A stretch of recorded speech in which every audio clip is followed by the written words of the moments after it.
Okay, well, good morning and good afternoon, good evening to everybody. Thank you for joining. We know that this call may be a little smaller than it usually is. August is a slow month for everyone. So while we begin, people will trickle in. If you want to put your name and location, organization into the chat box on the side, that's great. We don't have time in these calls to do an introduction from everyone, so we can use the chat box instead for that. And I will just dive in. I think most of you know about the movement, but just a quick recap. So the movement was launched on the same day as the Sustainable Development Goals were adopted in the United Nations, and it was launched by thank you with the slides. It was launched by a group of organizations who came together and recognized that in order to realize the Sustainable Development Goals, we really need to put communities at the center. That's the only way that this is going to materialize. And so today the movement is some 1,500 local civil society organizations and about 72 international NGOs are members. And the movement, as again, many of you know, because you're part of these chapters and you are members yourselves, it works through national chapters and working groups. And it has the secretariat housed at the Hunger Project. And through these national chapters and working groups, organizations all over the world collaborate to identify what are some of the key priorities for development and for communities, or to hear communities on what their priorities are, and then to work towards realizing them. And the Global Secretariat provides support to the chapters, conducts research, and connects all the members and others beyond the network for cross-learning and sharing. This call is part of that. It's one of those initiatives. This platform really emerged in April of 2020, shortly after lockdowns from COVID-19 became pretty ubiquitous all over the world.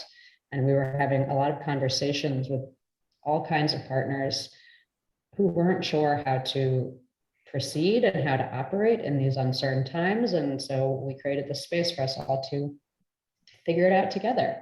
And so we are now on our 13th call somehow. And, you know, unfortunately, this pandemic doesn't seem to be, it has changed a great deal, but it is not, they're still with us, very much so. So today, we are going to, this is the agenda, I'll go through it really quickly. We're gonna have this welcome. Then we're gonna have some time to hear from everyone about what is the current status of COVID-19 in all of our countries. In a lot of places, there's a third wave that's happening. There's still struggles about either vaccine access or vaccine skepticism or enthusiasm for it. And in some places, lockdowns have ended or they're starting again. So, you know, the best way for us to understand what we are all dealing with is to hear from one another, because everyone is in different locations. So we'll have breakout groups and we'll talk there to get a sense. We'll come back and hear short summaries so that we can largely see what the landscape looks like. And then we're going to pivot the conversation and talk about what the collaboration with government has looked like. We looked at this exactly a year ago as these kinds of partnerships were really emerging. And now we will see where they have come to and how they've evolved and expanded or shrunk, and what its effect has been on the relationship between communities and governments and civil society. We'll have 3 speakers who will help launch our discussion on that topic. And then at the end of the call, we're going to just quickly talk about how might we capture the impact of these adaptations that we've all made around COVID-19. This has been something we've been discussing for, you know, almost 18 months. And there's been, amidst all of the tragedy and incredible amount of hard work and struggle, there's also been some new processes that have emerged and adaptations that both communities and organizations have realized that might actually be good to carry forward. But in order to do that, we have to show to our partners and to our funders why this works. So we want to speak with all of you about the idea of hosting a workshop around demonstrating that impact and on monitoring and evaluation. So we'll talk about that just before we close. And one other thing just to mention that Anne brought up earlier is we also have an article that's been published on the movement's website, and it's a reflection on some of those adaptations, some of the things that might actually, or reflection on the takeaways from the pandemic, and what are some of those key ideas and key practices that might actually be important to carry forward.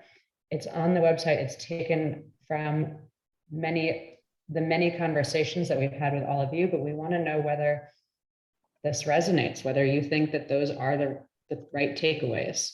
So we would love any feedback from you on that. And then just before I hand over to Gunjan, I just wanted to remind everyone again of the chat box. Throughout all of the discussions, we'll have time to speak out loud, but you can also always put in questions or reflections or ideas into the chat box, and we make sure to save those and we include them in our summaries. So please use that freely. With that, over to you, Gunjan. Thank you, Nellie, and welcome everyone again. So we're going to do this, as Nellie said, a little differently today. I know everybody is used to our normal pattern by now, wherein we have our speakers, we have a discussion in the main room, and then we go into breakout rooms. Today, we're going to, change that order a little bit, because we realize that, well, some of us have heard about the different things going on in COVID in some countries, so we hear about the resurgence in the US with the Delta variant. We heard about, while things are going back to normal in India after that huge second wave, really deadly second wave. Uganda is just coming out of a lockdown, I believe a 2-month-long lockdown. So we hear, little bits and pieces about what's been happening, but we really don't know. And the best way for us to learn is from each other, because we come from different countries, we work in different communities. So we are actually going to use the breakout groups today. Sarah, if we can go to the next slide, please. So we're going to actually start with the breakout groups. And today we're going to use the breakout groups slightly differently than what we have been doing so far, because we are going to use the breakout groups to get information, to assess the situation, to understand what is happening in our country. We've been doing this since April last year, and with COVID and the pandemic, things change so rapidly. So where are we at? Which wave are we in? Are we getting the vaccines as we were promised? What we heard from the WHO, the COVAX people, the Africa CDC people, did it actually happen? If not, what are the barriers? What are the pressing concerns at this point for us as organizations, but also for the communities that we work in? And what is it that we are really, looking for from governments, from funders, and from, I think, these calls?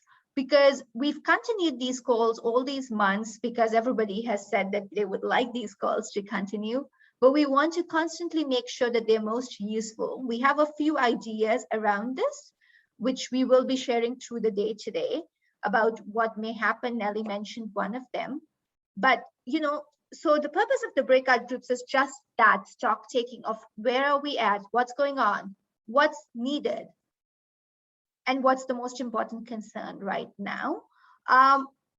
This time we heard from people that, Excel sheets can be a little difficult to read, which is what we normally use to document our breakout discussions. And so we've moved to PowerPoint slides, where we will still be recording the discussions. The only difference would be that this normally we come back with one key takeaway, but this time we are going to request the facilitators or whoever volunteers in your group to do a report back summary, so that everybody can hear about the key elements of what the situation is like and what is needed. So without further ado, then Anya, are the breakout groups ready for us? We're doing 3 breakout groups, I believe. Yeah, so I will start the breakout groups and then just bear with me if anybody's in the wrong group, but I'll sort it out quick. So yes, so we'll all go into breakout groups for 20 minutes. And then once we know what the situation is, we are going to come back, hear the situation, and then begin to strategize, hear from our speakers on how the government engagement happened, and begin to strategize. So keep that in mind when you're doing the breakout groups. Thank you. And here we go. You should all have received.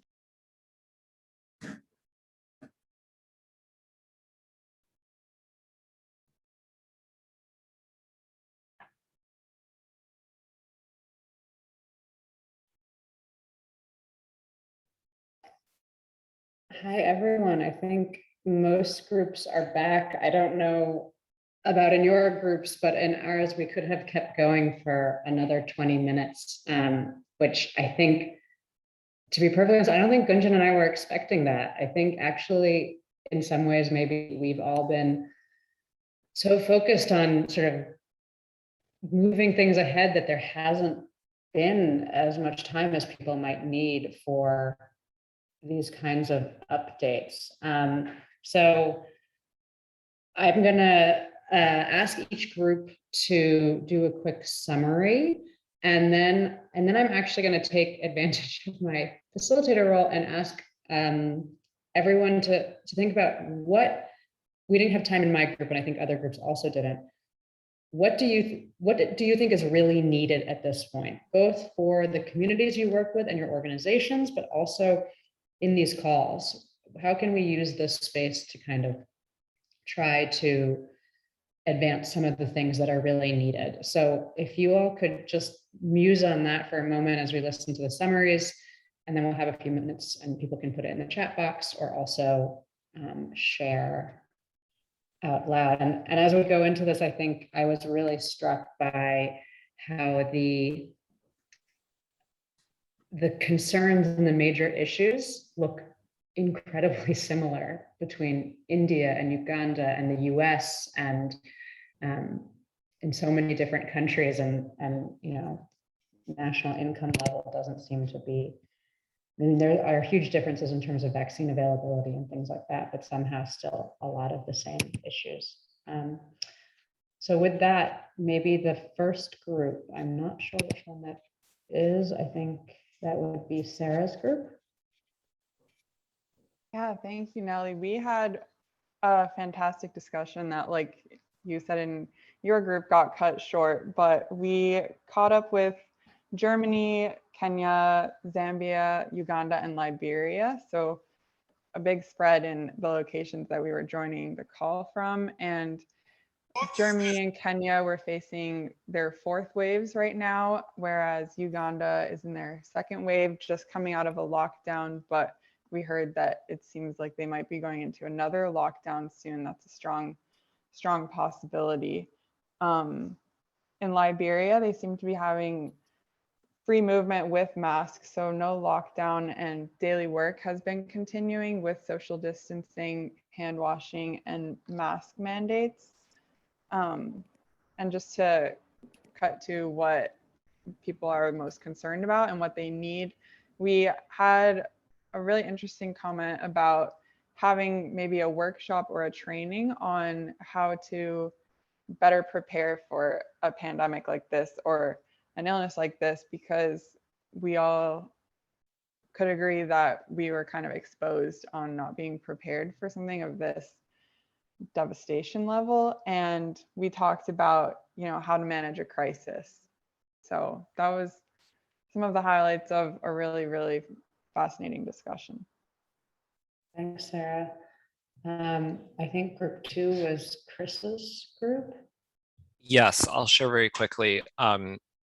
Similar to what Sarah said, we talked about India, Zambia, Malawi, Congo, Uganda.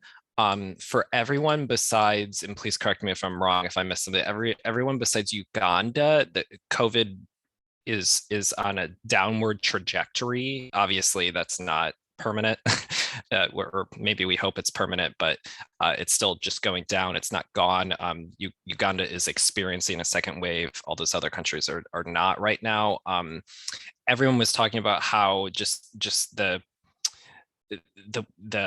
onslaught of lockdowns and opening up is really difficult, both for people's, for their livelihoods, for mental health, for children in school and education. It's really taking a toll on everyone, similar to what we've been hearing for the past year, that schools are remaining closed, but people's jobs are open because there's no other choice. People can't stay in lockdown. I think we heard that from almost everyone. On the vaccination front, everyone we talked to, vaccines are available in their country, but not everyone is obviously can get the vaccination right now. It seems like governments are prioritizing the vaccinations, definitely with healthcare workers first. But there's concern about getting that vaccination rate up so things can safely open up again. Also, in Uganda, I should mention as well, is that Daisy was speaking about how the PPE is not available, which is a serious concern that I think everyone was experiencing at the beginning of the pandemic, but goes to show that it is still a significant problem now. And the last thing I'll say is, I think similar to pretty much everyone, and definitely in the US, is there's a lot of misinformation going around about both COVID and the COVID vaccines. I think everyone touched on that. That's an issue. And yeah, that's we didn't have any solutions to that, but I think that's an issue that everyone's experiencing. So yep, that was group 2. Thanks, Chris. And then final group, Anne, I think was you.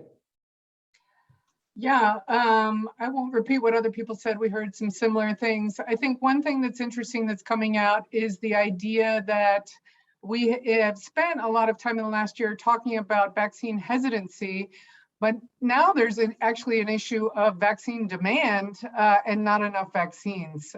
Especially, we don't want the rural people to get left out of the vaccine distribution, because they, from Malawi and some other places, they're seeing definitely a demand for the vaccine. And they're also seeing, for example, in DRC, kind of a reasonable demand for more information about what vaccine it is, where it's manufactured. There's a rumor that if it comes from India, it's not good, it's not the American one. That's misinformation. Also, whether or not it's effective against the South Africa variant. So people are demanding some good data, which is coming out all the time, so we can really help supply them with that. And then one other thing that came out as well with regards to the communication is this idea that most people have gotten plenty of vaccines in their lives, and their children have gotten it too. So there's a lot that could be done potentially with regards to reassuring people that a vaccine as a technology is a very well-established technology that has already helped all of us in ways we'll never know. And then the last thing is, we had a comment from Kim from Teach for All, just to repeat about the schools. Education and sector is often very disconnected from, say, the health sector or other places, but some of the most influential people in communities are teachers and school leaders, and they can really provide good quality information, and they can be mobilized, and they've already innovated a lot. I know Amos Youth Foundation in Zambia has won award from the African Development Bank for their innovative work that they did the minute COVID broke out. So I think this really, from a community-led development point of view, speaks to the holistic and interconnected nature of people's lives and their communities, and how they can all be accessed and mobilized in various ways to get people the information they need, the access to the vaccines they need. And those were our main topics. Thanks very much, Anne. And everyone. Building on that, and the first group, you talked about the idea of a workshop on how to be better prepared the next time. And then there's a number of themes that I think have come up that are potentially worth exploring, including this idea of how to collaborate better with the education sector, perhaps, to get messaging out. I think Gail also brought up domestic violence, which has, been a pandemic prior to this, but it really sort of hit the spotlight, I think, during COVID. And we are planning to have a call that focuses specifically on those intersections. Beyond that, I'm curious if anyone on the call has ideas of what are the needs now.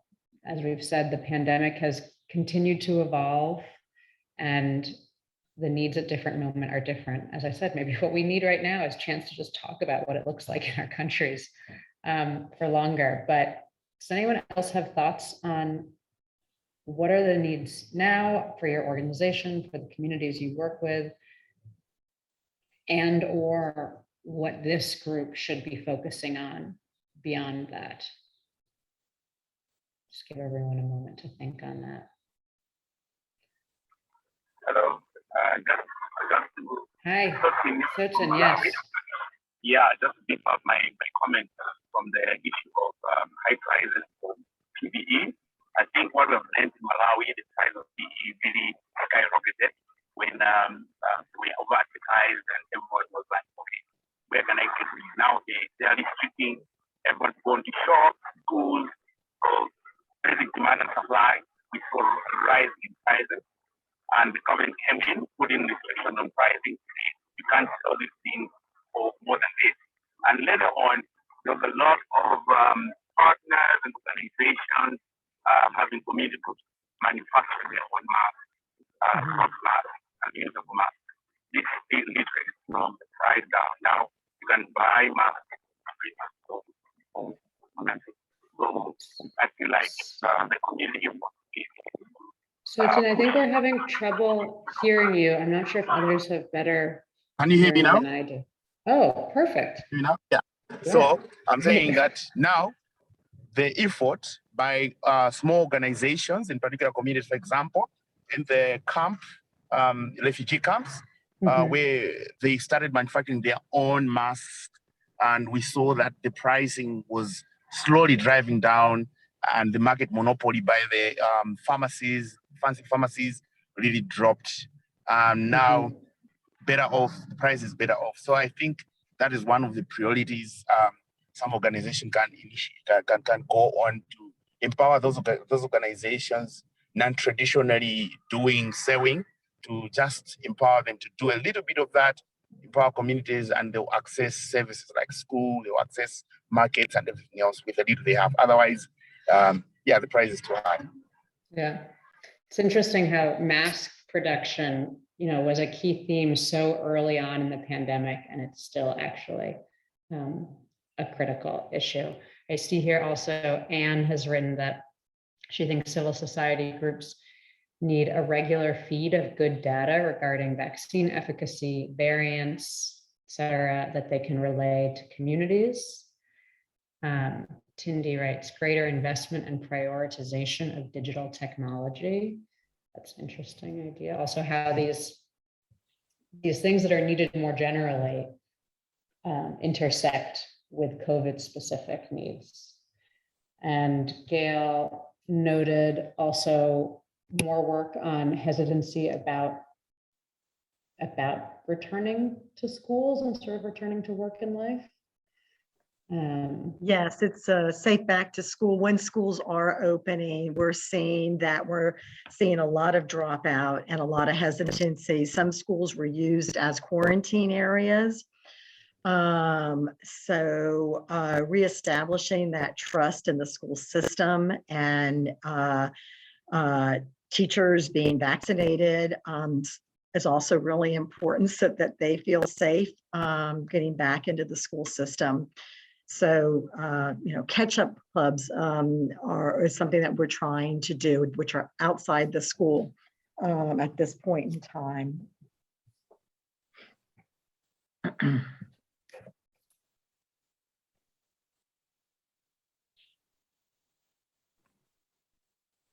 Thank you, Gail. I think Nelly froze. I believe I'm back now, but yes, but I'll hand it over to you, Gunjan, while my internet reconnects. Sure. Thanks, Nelly. Sarah, can we share the screen? So thank you, everyone. I think one of our learnings here is that next time onwards, we cannot afford to cut down on the breakout group times as we did today. So we will be cognizant of that because these are really important points.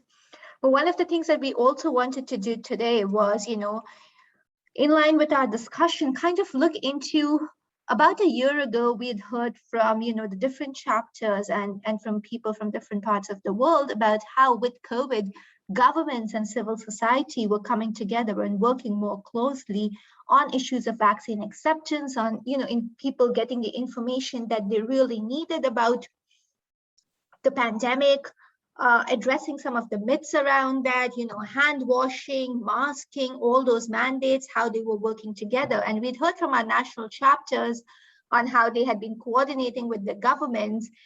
And we wanted to see that 1 year on, what's going on with that relationship that in a sense, was almost something which had to happen given the situation. It's normally not been very smooth. We all know that there is a lot of hesitation, both on the side of government and in civil society in terms of working together historically. But the pandemic kind of pushed us together and we saw some brilliant examples of working together. So we're going to look a little bit here now at what's happened to that relationship, how has that collaboration developed between the government and the communities and civil societies? Have the governments continued to listen to civil society? Have they continued to work with civil society on not just, spreading information or stopping the spread of misinformation, but also on ensuring vaccine access? On ensuring that, Anne mentioned the rural areas, one of the concerns being that people in rural areas don't get left out.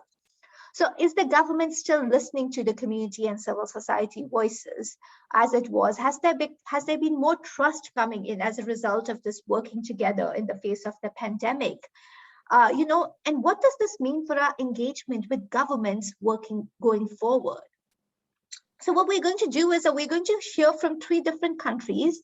We have 3 speakers who are going to very briefly share what's happening in their countries and with the relationship that was formed with the governments. We may not have time to do a lot of discussion on this because we do want to kind of also look at what we are doing next.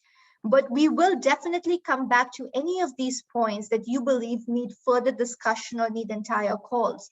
So from, from the earlier discussion, from your breakout rooms, or from this particular discussion, or what we hear around the relationship with governments, if at any point you feel like this is something that requires a separate call or that we should be discussing in detail, please just put it in the chat box. These calls, as you know, are created and they are being carried out for you. So whatever you need is what we will do. But for now, if we can go to the next screen, please. I'm going to request, we'll start with Daisy. Daisy is the MCLD East Africa Regional Director. She's also the Country Director for the Hunger Project in Uganda. And she's going to tell us a little bit about, what's going on with the partnership that was created with the government there and the collaboration there and how that's developed. Daisy, are you able to unmute? Yes. Thank you, Gunjan. I will just share a screen. And one of the major things we had talked about at that time 1 year ago was that Uganda was being praised for its response towards the pandemic. We were doing great in terms of minimizing the people who were contracting the disease and all that. By the first lockdown, there was not even a case. But now, after that, after our meeting in August, we had our major wave in December. And we have just, as I've just mentioned earlier, we are also We have just finished all on the downward trend in the second wave. So as you can see, by the time we were talking around this time, we had hardly thought that we are actually in a wave. And we went on by December, and we had the peak of the first wave, and now we are finishing the second wave. What has happened in between, we had at the peak of the first wave, general elections. And this is where a lot of people think the problems maybe started from. There were a lot of campaigns going to communities and everywhere.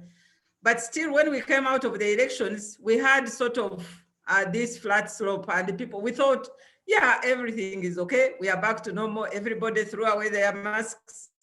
And I think everybody started business as usual, which was a big surprise when the second wave hit. And it hit hard badly because government had not used the intervening time either to put up resources, to increase on the services and everything.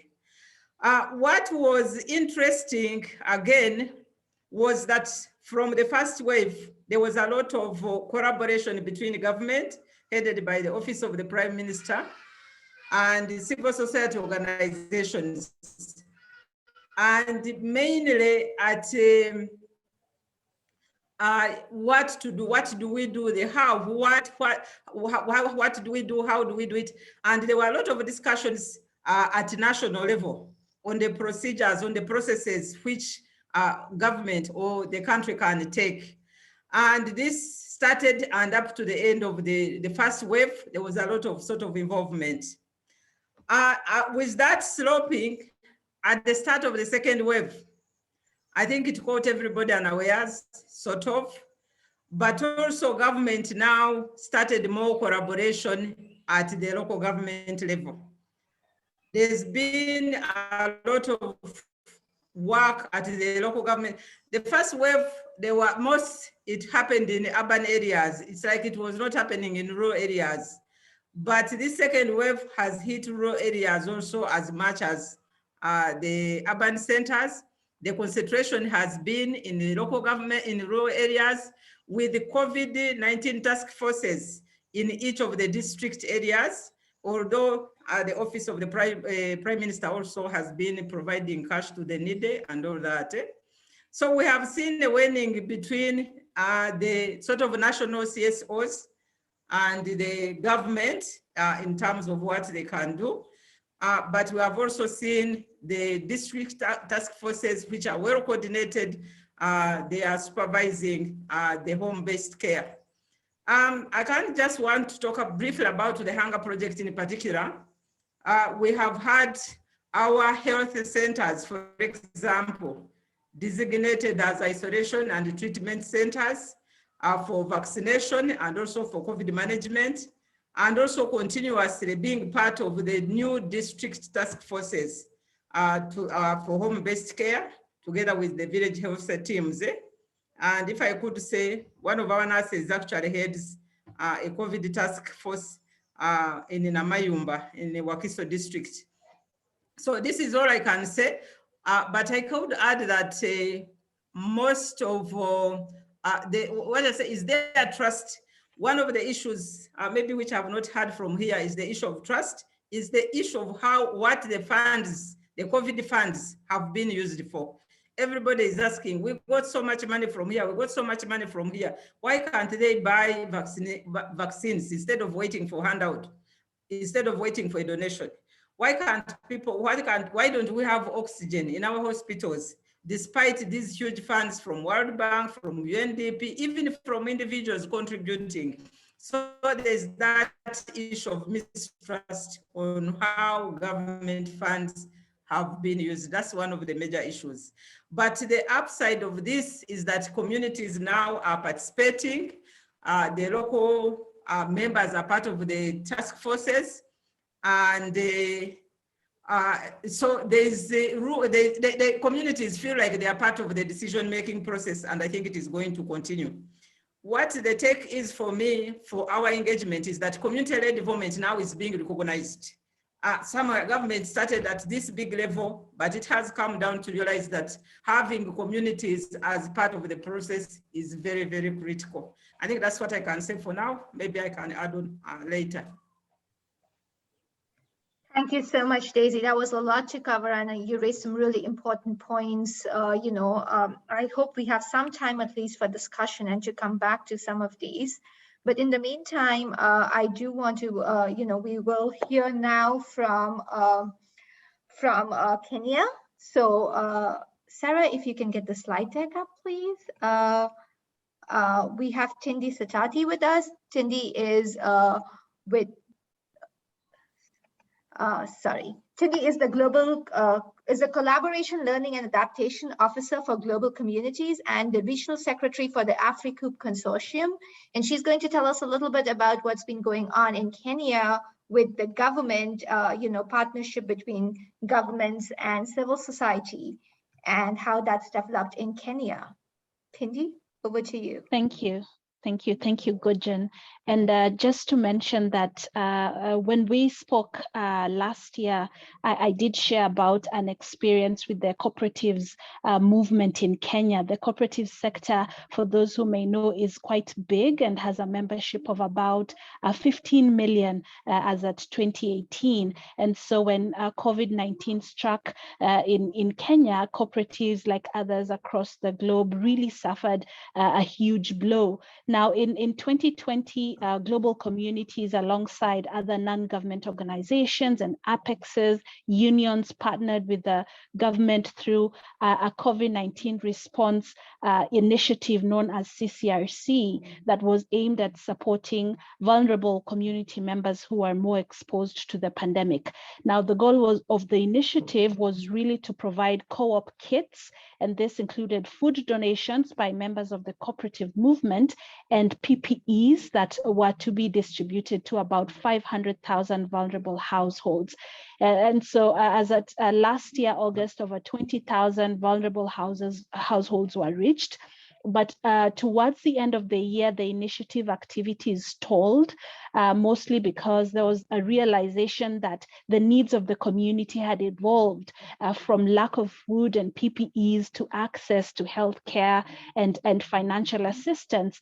And so this required a sort of re-strategy by the government on how they were going to provide that support. Now, there was also that aspect of research gap to inform not only the needs, but the areas that were most affected. Today, as we speak, the initiative activities are not going on, and I think this is still an ongoing activity or conversation at government level, but the civil society has picked up on the research gap, and for example, we do find the Cooperatives University of Kenya that conducted a research study that showed that due to job losses and loss of income, cooperatives are now going digital as a new survival mechanism. There is also another research by the Overseas Cooperative Development Council that showed that at community level, cooperatives are most valued for their financial services. And so all these research efforts by the civil societies and organizations are going a great way towards encouraging the cooperative community to consider inclusive strategies to share the benefits of cooperatives more broadly, so they can optimize cooperatives' productive engagement in Kenya's economic development.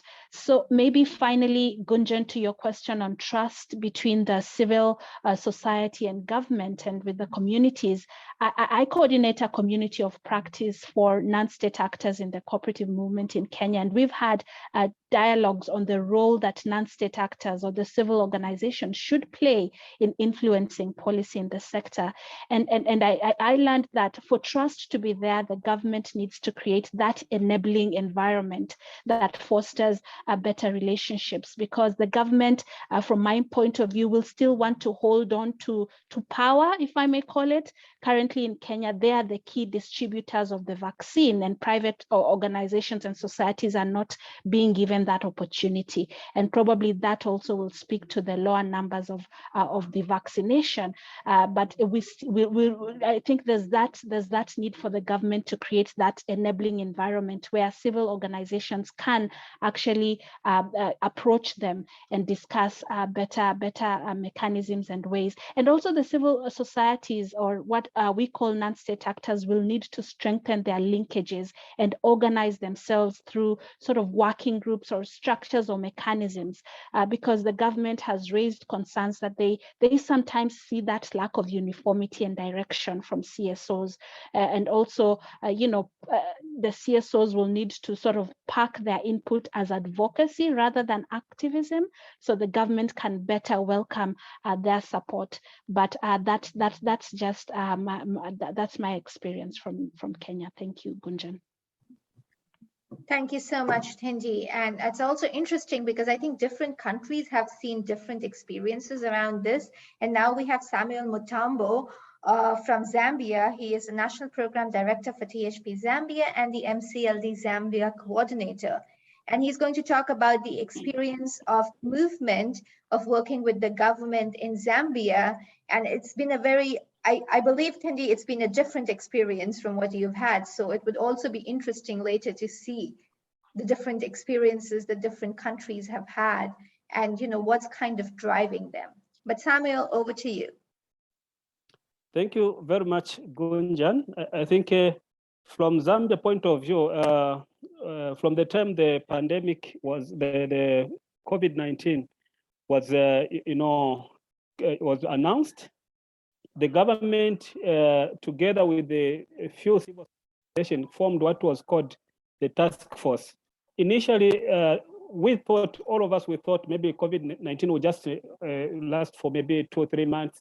So it was just there to coordinate the response. But later on, when it continued, the government continued bringing in a number of civil society organizations, international organizations together. And currently we have what is known as a national platform, where all the civil society organization chief executives, they meet once in a month, to discuss. So in short, the collaboration between the government and the civil society organization has grown and has become so strong. And in terms of response, because of this platform that has been formed, during the meeting that we do have monthly, each organization presents in terms of the actual activity they are doing with regard to COVID-19. And also if government has something that they want to communicate, they also communicate through this forum. And knowing that civil society organization are spread across the country, the civil society organization now takes this message to to their communities where they are working.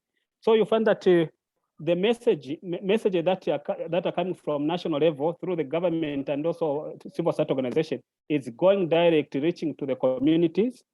And they also look at what is it that the capacities of each civil society organization at community level, working together with the district COVID-19 task force at district level.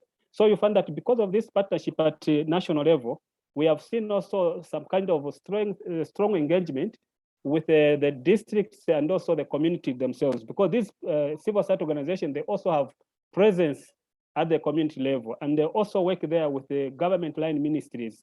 So you find that because of this relationship, we've seen that the messaging, the messaging to the community is clear, and also no one in any community can say, I haven't heard this and that, because the civil society organization and also the government is spread throughout the country. Then in terms of approach, the task force or the platform, the forum developed what it is called communication engagement. That is being used to communicate the messages that is being developed at national level. Sometimes the World Health Organization can come up with some guidelines in terms of how to approach certain health issues, and that is communicated to government, and also it is brought now on the platform. And then when that information comes now, we use the communication engagement tool that has been developed to ensure that the messaging of this information to the community is clear and also straightforward.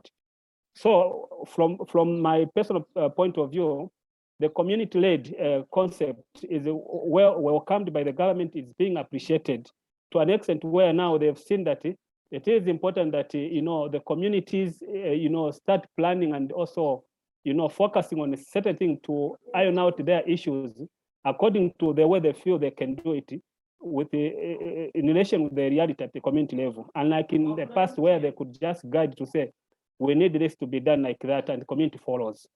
So, and looking forward, I'm seeing a situation where this platform, this engagement between government and the civil society organization will continue growing, and will continue, impacting positively on the communities, especially with regard to anything that may be coming in the near future in terms of messaging, information, and also what happens during the meetings at the forum. You find that there are a number of committees that have been formed. So you find that where we need media to come in, they'll ask the forum members who are best to do this activity.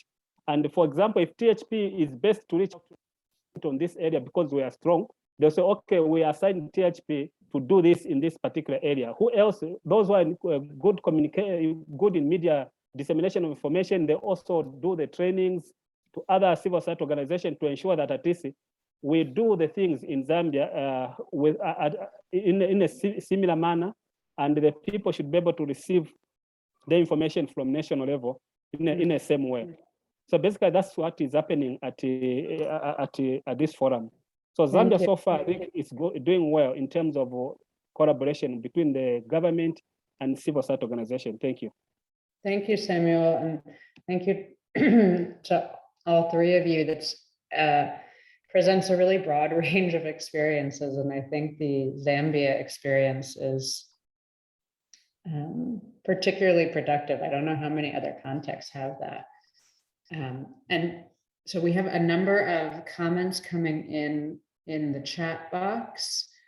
So we'd like to use the next 10 minutes to hear from all of you, the rest of you. One, any questions for Samuel or Daisy or Tundi, but also what does this look like where you are? Are there these productive platforms, and the government is really engaging in this as an opportunity to strengthen these relationships and to get feedback, to have sort of a feedback loop in both directions? Or, for example, as Daisy brought up, is there a lot of questions around where the funds are going, and that's impacting trust? So curious to hear from any of you about the experiences in your country. And I'm also going to look here in the chat box, because I see there are a lot of things. Gail, do you want to jump in here? I see that you're talking about.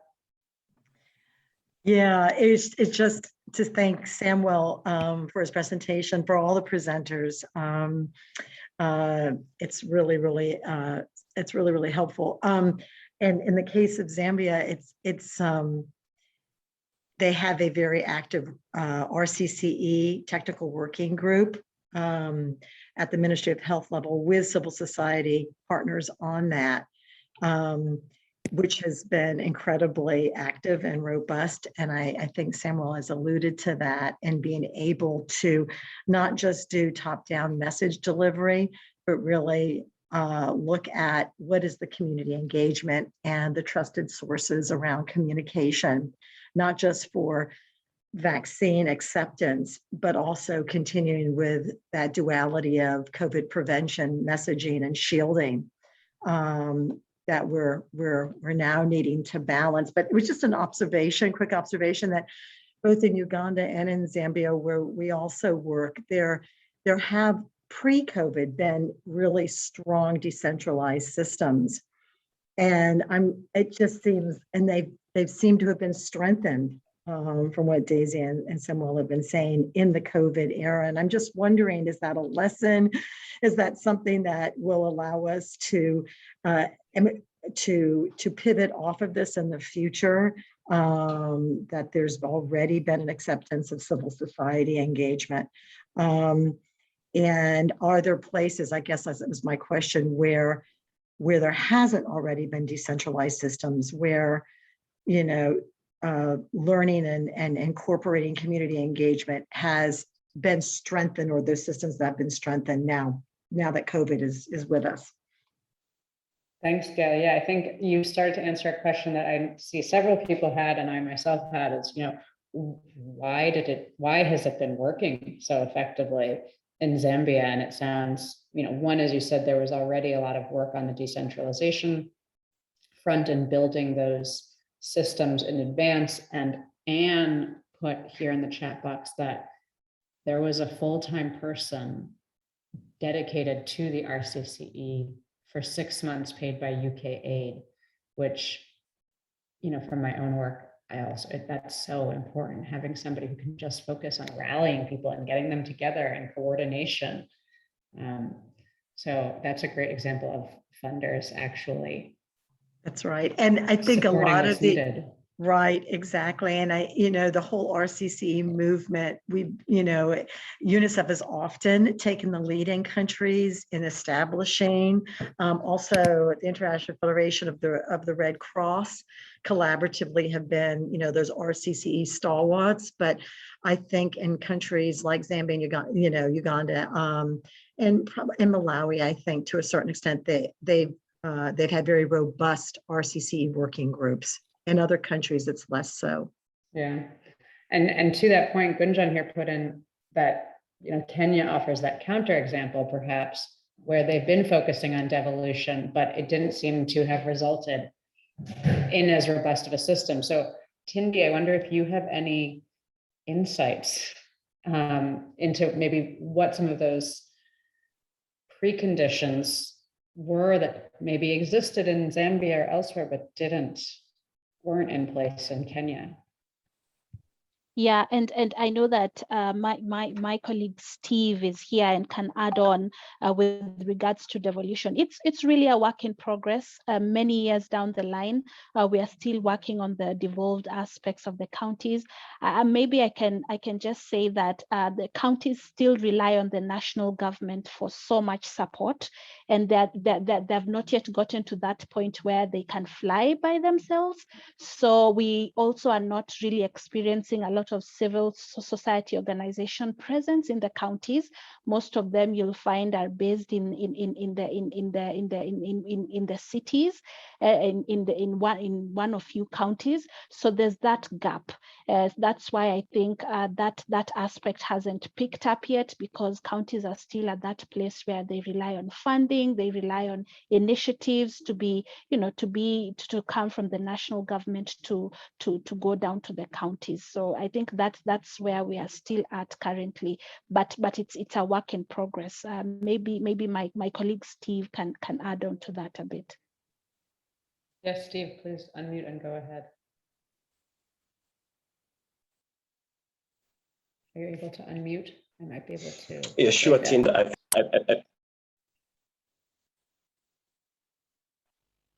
I'm saying, just like you mentioned, I think we have made some sort of significant progress with the devolution here in the country.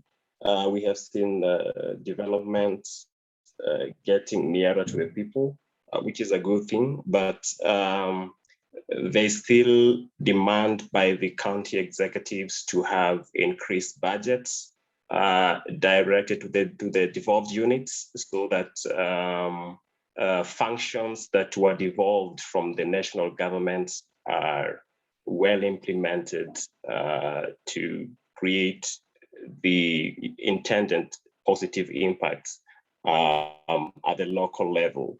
And just to mention also, as a chapter, we are also working with a few partner counties. And one of those that is really modeling the CLD approach is the Makueni County. And then what they have a system they call the citizen government at the county level. And what they're doing is they've actually, this financial year, they've actually increased their budget to about 1.8 million USD from around 70 million USD. that is going into community-led initiatives.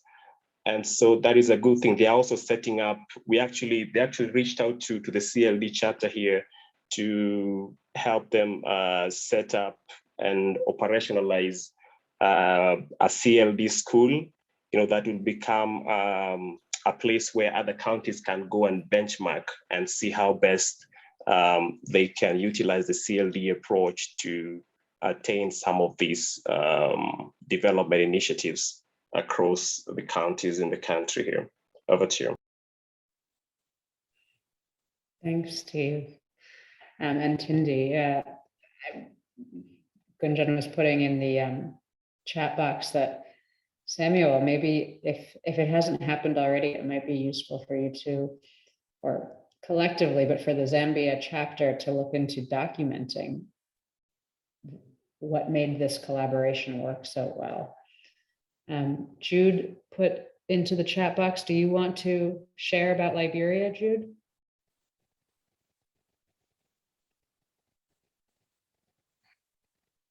You can go ahead and unmute. No, I just sent a quick chat in regards to what our colleague was saying in Kenya, because there is a very great gap between the sea.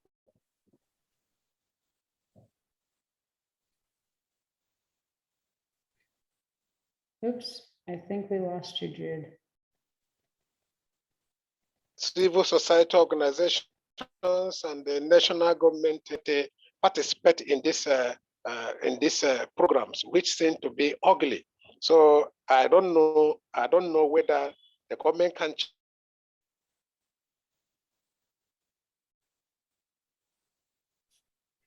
change or whether they will still continue in that, because I believe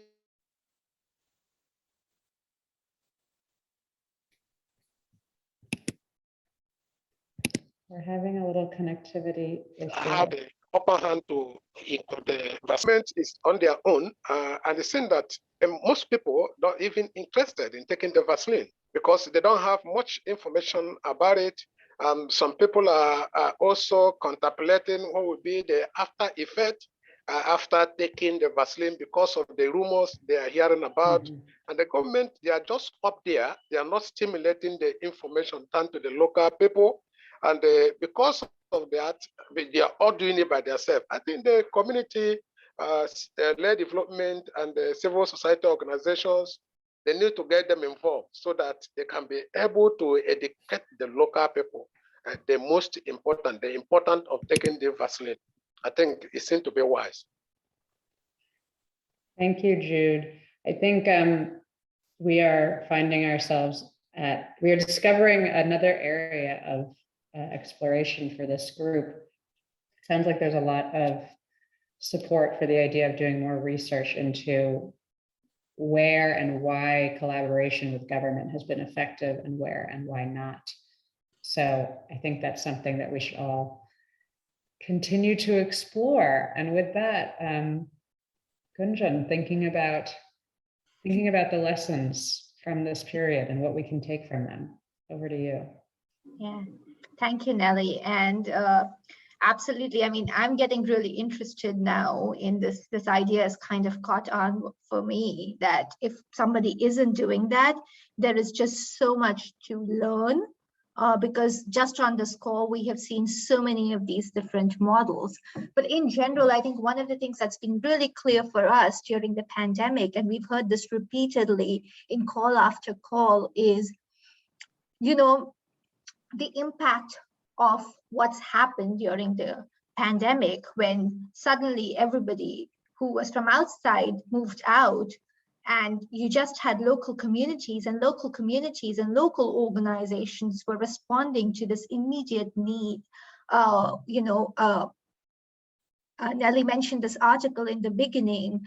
And one of the things we've mentioned in that article is how in the pandemic, we were finally forced to walk the talk in so many ways that there was actually a shift of power to the communities and community-based organizations and local organizations way more during this pandemic. And one of the things that we've been thinking about really has also, as we've been listening to these conversations, is that, well, what has been the impact of doing that, right? What has been the impact of the pandemic in terms of how communities have organized, but also the impact of this greater shift of power, if it has indeed taken place. Also speaking to, and this wasn't something we had thought of initially, but just from listening to what everybody has been saying about government engagement, one of the things that's, we could potentially look at is the impact of this, that if there has been a change in models of engagement and the ways government and civil society are engaging in the relationship between that, well, then what's been the impact of that?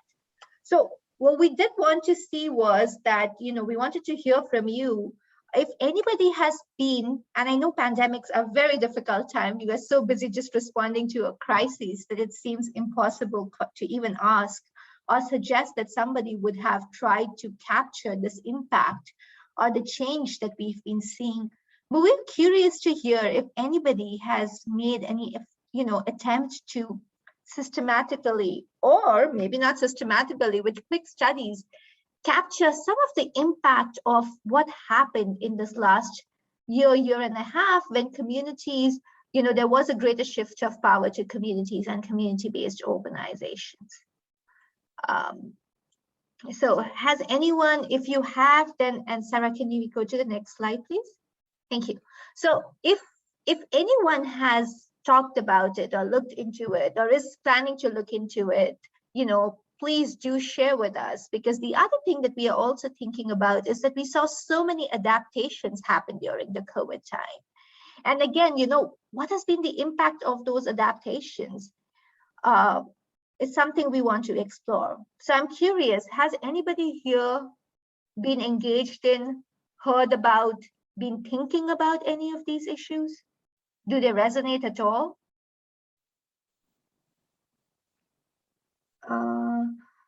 Gail, you mentioned a subgroup. Do you want to just unmute and tell us a little more about it? Yeah, it's the USAID funded READY project.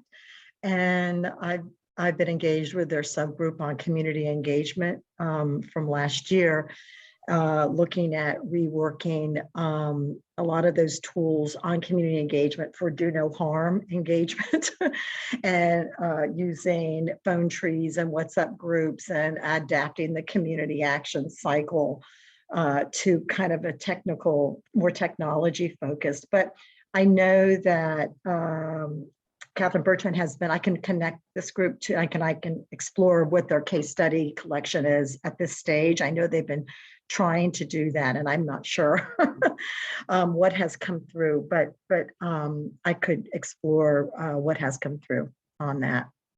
That would be wonderful, Gail, because I think one of the questions we have for this group here is that, well, we've definitely been thinking about how are we going to measure and show this impact of a greater shift in power. If there has indeed been a greater shift in power to communities, how do we measure and showcase the impact of the adaptations that have happened, and those could include the adaptations in the relationships between governments and civil society, between communities and civil society organizations, between INGOs and, local civil society organizations. There's so many nuances and layers to this.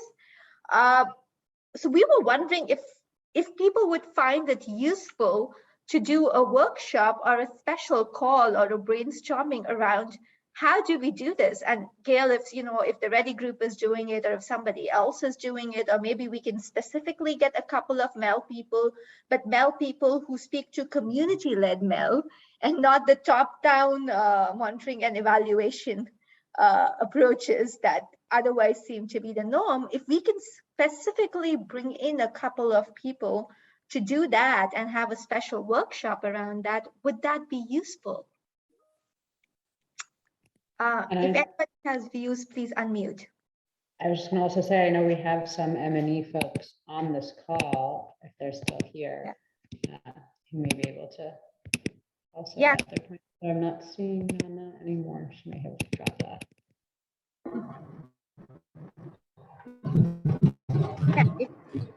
Hello. Trying to speak. Yes, we can hear you. Here. Okay, so I think my comment for such, I think it's a complex question. For my sake, I've been working with smaller organizations that are working directly with the community. And what I've learned, research is not that direct thing they do in gathering information in a strategic way or in a reliable way for such complex translation.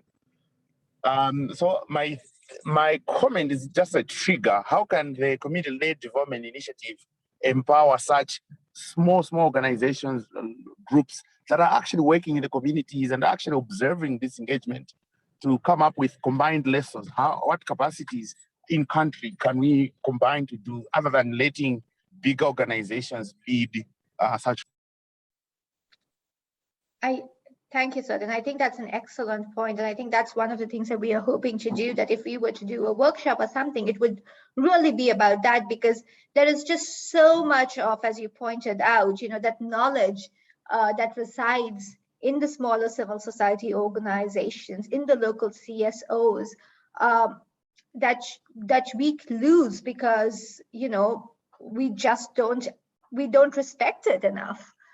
So is there a way that we can support in doing this, in kind of gathering this data? Does anyone else have any thoughts? I know we are almost at time and we do want to do a quick close, but I do want to take in anything else if people have, because this will help us to determine, what would be most useful for us as a group, and it will help us to prepare and bring in the right people to do this or support us in doing this.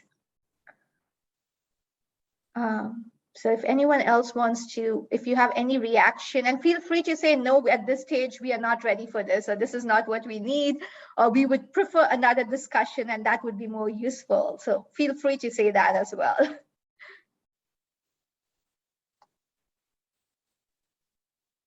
Dominic put into the chat that he would find it useful. And we can also, our emails are always open for feedback that way. Absolutely. Maybe, Nelly, what we can do is that as people are thinking about it, maybe we can move to the close a little bit, just quickly give people an update on what's next. And in that, and people can keep typing into the chat box their views on this, and then we can strategize later, taking that into account. Okay, sounds good. Seems like there's a lot of people who think it would be useful, and then the question will just be, how do we organize it and frame it so that it is the most valuable. All right, well, thanks everyone for joining today. We had expected today's call to be a much sort of more low energy, lethargic August call, but it turns out that there was a lot to discuss and people were really active. So thank you so much for your energy.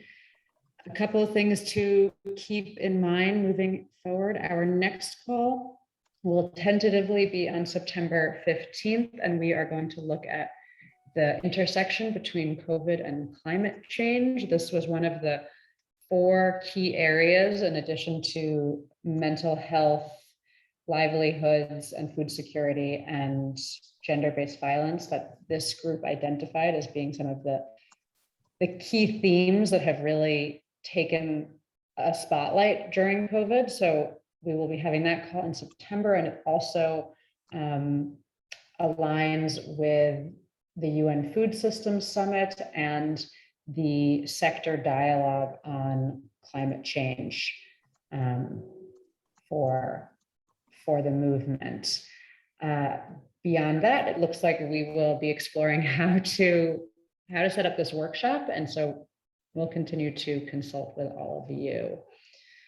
A couple of working group updates. As many of you know, quite some time ago, a working group emerged out of this call to try to document some of the initiatives that communities were leading in the early stages of COVID around making masks, around and other forms of PPE or wash stations or information dissemination, et cetera. So they have done a whole range of interviews and have been analyzing and processing those interviews to put together. And that article will be, or those findings will be available soon for input from the larger group.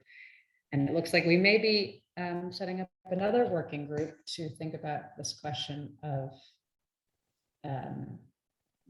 demonstrating or looking at the relationship between government and civil society and where that's worked and why. Outside of our own calls, there's a whole range of calls coming up for the movement. There's sector dialogue. So one on the health sector will be on August 17th. One on WASH will be on August 19th. There is also the Spanish launch, which will be held in Spanish, of the CLD assessment tool on August 18th. And as always, the monthly call for the movement at the end of the month on August 25th. And I think that's about it. If you aren't signed up for the mailing list, please sign up. And we hope to see you in about a month and be in touch probably before then about a lot of initiatives emerging out of this, which both speaks to all of the work that people have done over the past 18 months and to the fact that we are, once again, not at the end of this pandemic yet. So thank you, everyone, and enjoy the rest of your day and evening. Thank Bye. you. Thank you, everyone. Thank you. Keep well. Bye. Thanks, everyone. Take care. Thank you. Everyone. Where everybody goes, can we get a screen? Thank you, Oh yeah, thank we you, must everyone. get a Bye, Jude. screenshot. Before Sorry, everybody goes, can you get everyone quickly turn on the cameras? Yeah, thank you. Sorry. Thanks, Thank you, Ben. everyone. Sarah, can we stop screen share?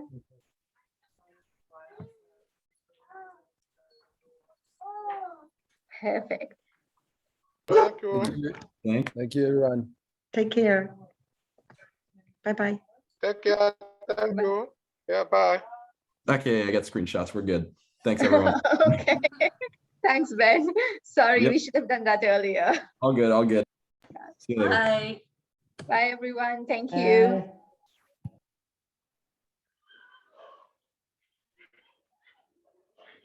Bye.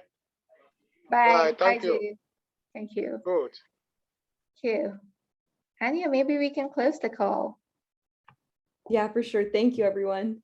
Thanks, everyone.